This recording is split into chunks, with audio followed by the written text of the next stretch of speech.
Howdy, everyone. My name's Nicholas, and welcome to the Headliner PodPod.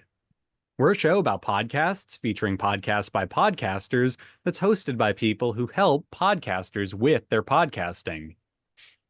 On each episode, a few of us folks over at Headliner sit down to play a game that centers around listening to randomly selected clips from over 500 episode submissions we've gotten from podcasters. Why? Well, in order to find what we call Pod Zero. Here are the rules.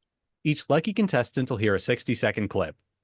They'll then need to pick the correct podcast title out from a lineup of 3 choices before being shown the artwork for that show. Before we get things on the road, though, let's say hi to each of our contestants for today. Starting with Jesse. Hello. Next up, we've got Prateek. Hey, everyone. Kristy. Hello. And Elissa is our producer, who also has an ad read. Hi, everybody. Did you know that Headliner can help you track your social media success? Anytime you share a video from Make or let us automatically post content to TikTok or YouTube, you can track things like views, likes, comments for quick and easy analysis. To see your social media data, visit make.headliner.app and click the new Analytics tab. All right, cool. Thank you for that, Elissa. So let's just dive right into things. Jesse, ahoy there. Are you ready? Boy there, I'm ready. All right, cover them eyeballs. I had the complaint, I had all the information, and that board sat there and for 10 minutes tried to brainstorm right in front of me, right in front of everybody. They were brainstorming, how can we keep this silent? How can we keep from having to address this? They're like, should we handle it in executive session? Is there a threat of lawsuit here? We got an attorney. Maybe we need to seal it all up. And they were kicking this around, all while maintaining that they had never seen the complaint. They didn't know anything about it. It was total BS. It was so crazy and it was infuriating. And I was sitting like 10 feet away from them. I'm sitting there looking them in the eye and I'm holding this stack of paper and I'm just like, whatever. So finally I just started raising my hand. I'm looking at them just like this.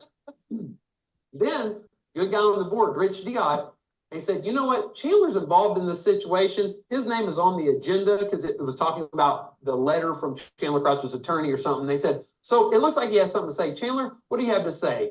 And I'm like, look at my chops. I'm like, baby, you're about to open a can of worms that is not going to be put back in that can. He sounded very upset about something, and I don't fully understand what it was, but I also feel bad for him because I've been that upset about stuff before. So I'm just putting it out there, man. I feel you. Anyway, here are your options for today, Jesse. Number 1, The Brit and the Texan. Number 2, The Wolf and the Shepherd. And number 3, Don't Mess with Texas.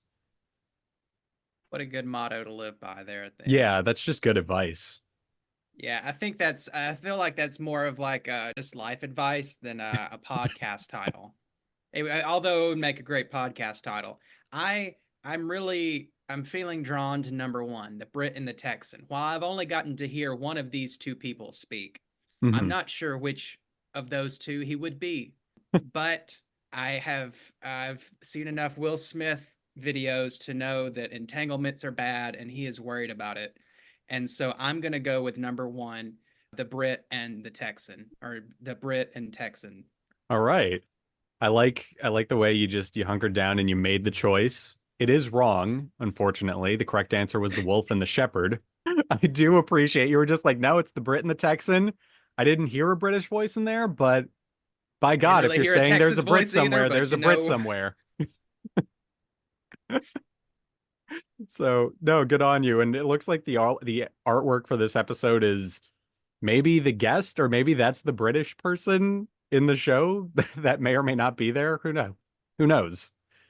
But yeah, the correct answer was the Wolf and the Shepherd. This is from the episode Chandler Crouch talking North Texas with Layla Caraway. So there you have it. And here's our show description.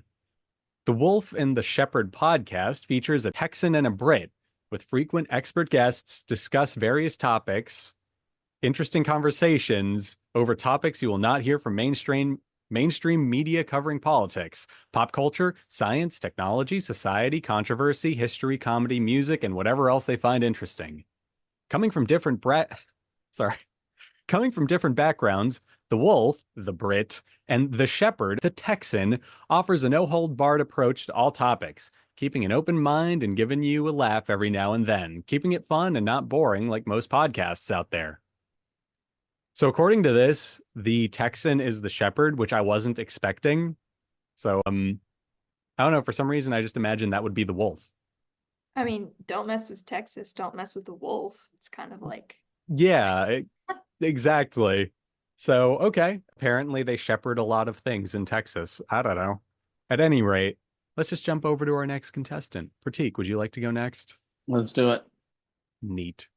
Like, what could Gallo possibly put on To get the YouTube younger audience. that would make them appealing to a 27-year-old who, Yeah. you know, finally has gotten a little foothold in their career? They have a little bit of money. They want to learn about wine. What the heck can Gallo offer on Yeah, maybe YouTube? that's why they don't do it. Maybe. But again, I don't know if that's because there isn't a way or because the people who are doing marketing at Gallo are 40 years old and don't necessarily, Yeah. or even older like I am, And the and Gallo don't business know how to, model yeah. was made by older generations. So Yeah. they didn't. So, and maybe it just might be like, okay, what is going to be the next thing? Like, what is going to come after Instagram, YouTube, X? Like, what is the next social media platform that's going to have the biggest impact? And how can wine take a chunk of that and be applicable, I guess? Well, we'll find out. We'll follow and We let the will. listeners know if there's anything new out there. Okay. There's your clip, Prateek. And here are your options. Number 1, The Wonderful World of Wine. Number 2, Total Wine Time. And number 3, Wow, it's wine time. Well, they're all about wine, and I know they're talking about wine, so I don't really have much of a guess here. What are the options again? Okay, so the first one was The Wonderful World of Wine. Number 2, Total Wine Time. And number 3, Wow, it's wine time. You have to imagine the wow is like an Owen Wilson impression, I'm sure. Wow. Let's go with the first one, Wonderful World of Wine.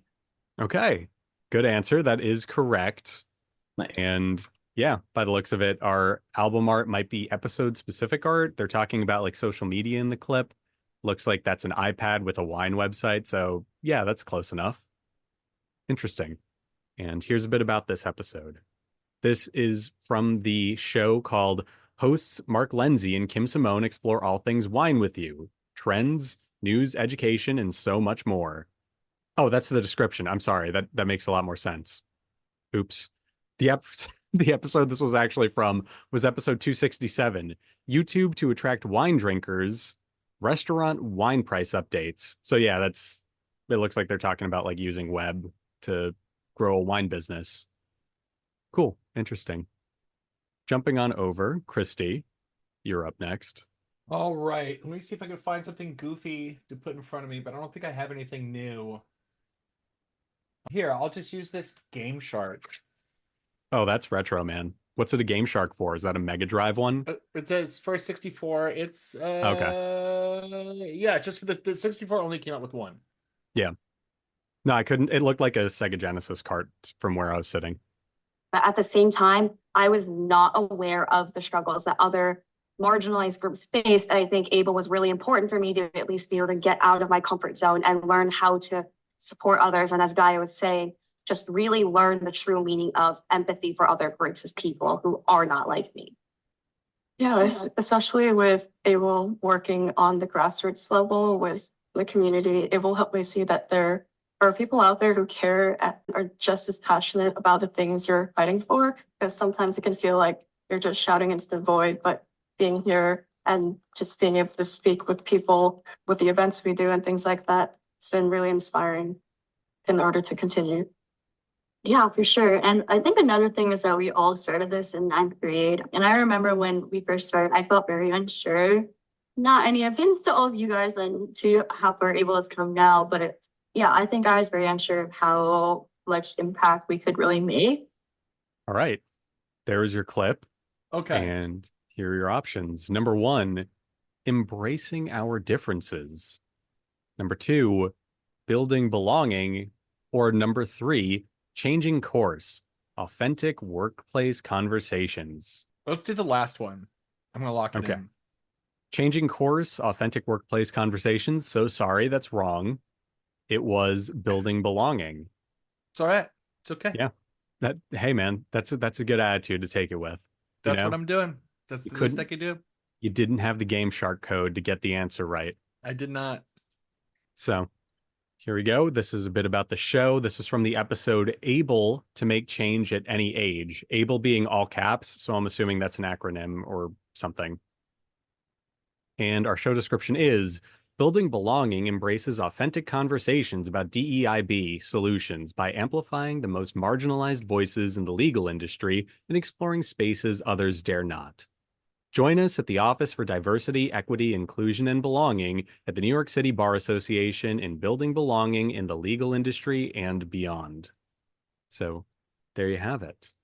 And last, it looks like we do have one more. So if everyone would like to huddle together and work together and not just devolve into feudalism by our, like in front of our very eyes. Yeah, let's just do that. Let's cover our eyes and not devolve into feudalism. Oh, wait, if we do, though, can we call the episode Family Feudalism? Are we all in agreement with that? Say it enough times. Eddie, you'll get it. Cool. Family Feudalism.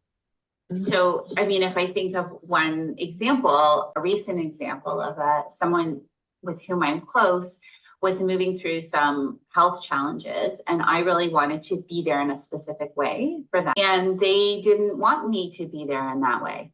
Like I wanted to, know everything and join in appointments and help, quote unquote, because I thought that was helpful. Well, guess what? They didn't. And I could feel hurt by that. Yeah. Because I thought, oh, well, this is how I want to show up as a friend. And this individual has every right to say what they want and need. And that doesn't mean that it's, in the moment it might sting or I might feel disappointment and have all those emotions. All right. There was your clip. And here are your choices, everyone. Number 1 was mind over matter. Number 2, a helping hand for a happier heart. And number 3, a little bit easier.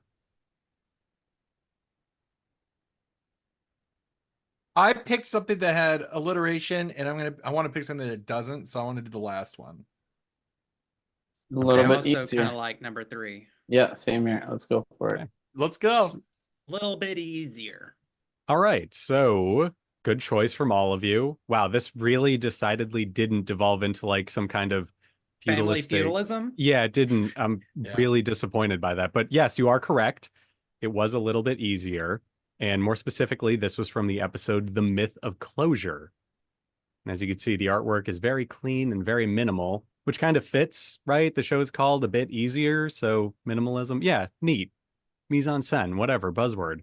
And here's our show description. A Little Bit Easier is a video series by Sarah Lang and Pamela Lund. They met when Pam nearly had a work anxiety-driven breakdown and hired Sarah to coach her through it. Not only did Sarah successfully coach her through it, she gave Pam mindset tools and awareness that continue to help her years later. Their goal is to have smart, entertaining conversations that offer you the same tools that Sarah uses with her coaching clients. They want to help you make life feel a little bit easier. So there you go. Pretty interesting stuff. I do like 2 things about that description. 1, it's a video series, apparently, which is so cool. We need more video podcasts. Love them. 2, it just has like a nice little narrative. It doesn't just tell you what the show's about. It kind of tells you why the show is special. And I don't know. I just appreciate that. So with that all out of the way, that was it for our show today. Thank you to everyone for playing. I think you got half of them right? Yeah. So Sure. Yeah, sure. Nice. Let's go with that. More power to you there. And yeah, let's see what we come up with for the next show in a couple of weeks. So thanks for playing and thanks to everyone for listening.